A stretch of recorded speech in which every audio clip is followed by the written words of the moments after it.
اکثر سنتے ہیں کہ اللہ تعالیٰ نے ساری کائنات رسول اللہ کے لیے بنائی ہے صلی اللہ علیہ وآلہ وسلم، لیکن سورۃ الجاثیہ میں اللہ نے فرمایا کہ زمین و آسمان جو کچھ ہے اس کے درمیان یہ سب تمہارے لیے مسخر کر دیا۔ کائنات تو رسول خدا کے لیے بنائی گئی تھی۔ میرے بھائی یہ ایک روایت ہے المستدرک للحاکم کے اندر، اور یہی وہ شیخ زکریا کاندلوی نے تبلیغی جماعت والے فضائل اعمال میں بھی لی ہے، اور اندازہ کریں روایت ضعیف روایت تھی، نیچے عربی میں سارا لکھا ہوا ہے کہ یہ روایت صحیح نہیں ہے، لیکن وہ عربی میں لکھا ہوا ہے۔ اردو میں روایت لکھی ہوئی ہے، وہ پوری دنیا میں پڑھ پڑھ کے سنا رہے ہیں کہ آدم علیہ السلام کی توبہ جو ہے رسول اللہ کے وسیلے سے قبول ہوئی، اور پھر اللہ تعالیٰ نے پوچھا آدم تمہیں کیسے پتا چلا؟ تو انہوں نے کہا کہ میں نے جو ہے نا وہ تیرے ساتھ رسول اللہ کا نام لکھا ہوا دیکھا تھا جب میں پیدا ہوا، تو مجھے پتا چل گیا کہ کوئی بزرگ ہستی ہیں، تو اللہ تعالیٰ نے فرمایا کہ اگر میں ان کو پیدا نہ کرتا تو میں کائنات نہ بناتا۔ سرکار یہ اتنی بڑی ٹروتھ ریویلنگ خبر ہے، کم از کم اس کا درجہ قرآن میں بنتا ہے، کم از کم۔ احادیث کے اوپر کیوں چھوڑ دیا گیا اسے؟ اور حدیث بھی وہ جس کے اوپر محدثین کا کلام وہ بیان کر رہے ہیں۔ قصہ آدم اور ابلیس قرآن میں 7 مقامات کے اوپر آیا ہے، سورۃ البقرہ میں آیا ہے، سورۃ الاعراف میں بڑی تفصیل کے ساتھ، سورۃ الحجر کے اندر آیا ہے، سورہ بنی اسرائیل میں آیا ہے، سورۃ الکہف کے اندر آیا ہے، سورہ طٰہٰ کے اندر آیا ہے، سورہ صاد کے اندر آیا ہے۔ 7 جگہ یہ چیز سکپ ہو گئی ہے کہ یہ کائنات کس لیے بنی ہے اور آدم علیہ السلام کی توبہ کیسے قبول ہوئی ہے ہی کوئی نہیں۔ یہ آپ کی بات ٹھیک ہے، بلکہ اس سے بھی بڑھ کے اگر میں آپ کو بتاؤں مقصد کیا ہے، تو یہ پارہ نمبر جو 12 ہے اس کا آغاز ہی اس سے ہو رہا ہے کہ انسانیت کو پیدا کرنے کا مقصد کیا ہے۔ سورہ ہود، اعوذ باللہ من الشیطان الرجیم، بسم اللہ الرحمن الرحیم، آیت نمبر 7، سورہ ہود، سورت نمبر 11، آیت نمبر 7۔ هو الذی خلق السماوات والارض فی 6 ایام، وہی اللہ ہے جس نے آسمانوں اور زمین کو 6 دنوں میں پیدا کیا۔ اب یہ 6 دن سے مراد کیا ہے؟ یہ لانگ پیریڈ آف ٹائم ہے جو اللہ کی قدرت کا ظہور ہوا، وہ اللہ کی مرضی ہے۔ بیکٹیریاز اور وائرسز سیکنڈز بلکہ ملی سیکنڈز میں ڈیوائیڈ ہو جاتے ہیں، اور آم کی گٹھلی سے آم کا درخت بننے میں 8 سال لگ جاتے ہیں۔ خرگوش 1 مہینے کے اندر بچے دے دیتا ہے، مرغی کے انڈے سے 22 دن میں چوزا نکلتا ہے، اور ہاتھی کا بچہ 22 مہینے میں پیدا ہوتا ہے، انسان کا بچہ 9 مہینے میں۔ یہ اللہ کی مرضی ہے۔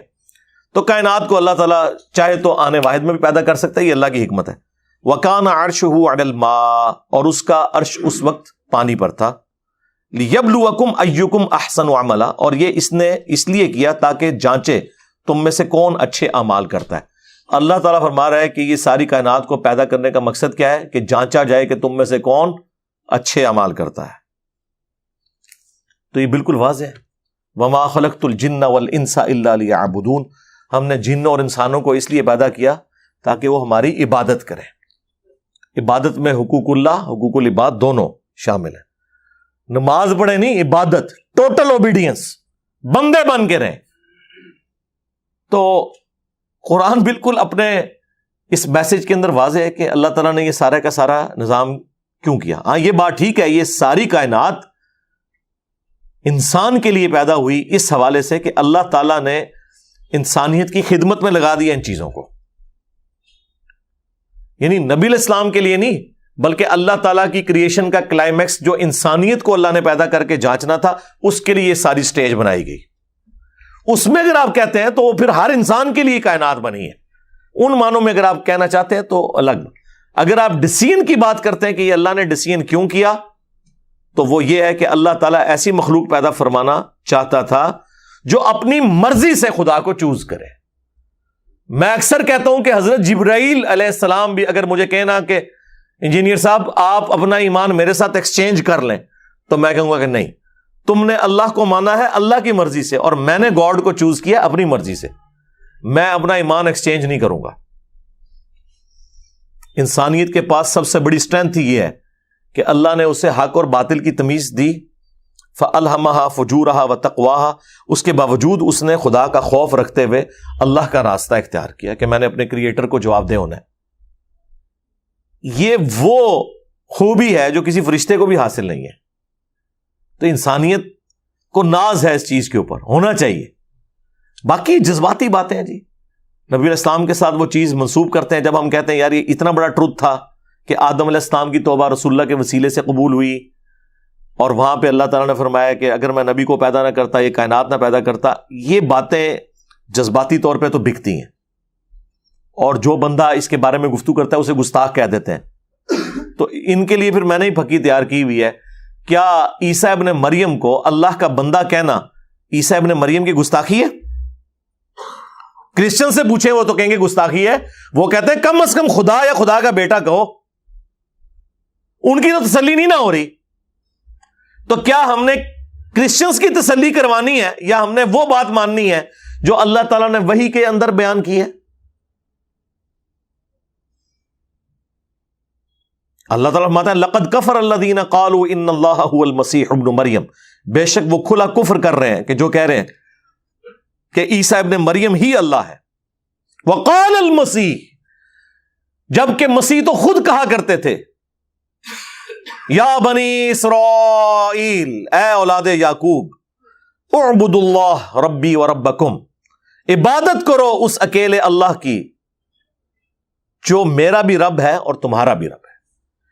انہ من یشرک باللہ فقد حرم اللہ علیہ الجنہ ومأواہ النار وما للظالمین من انصار، بے شک جو کوئی اللہ کے ساتھ شرک کرے گا اللہ تعالیٰ نے اس پہ جنت حرام کر دی ہے، اس کا ٹھکانہ جہنم کی آگ ہے، وہاں پر اس کا کوئی مددگار نہیں ہوگا۔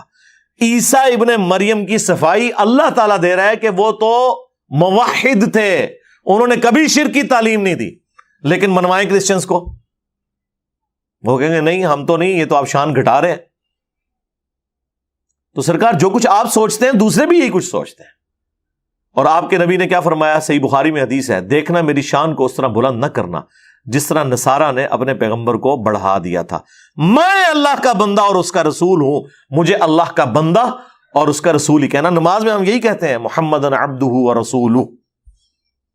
اگر رسول اللہ کا یہ سٹیٹس ہے نا تو تواڈے بابے تے شاہ ہی کوئی نہیں سرکار، ہاں، کیونکہ میرے نبی سا ہے ہی کوئی نہیں، تیرے بابے تے شاہ ہی کوئی نہیں۔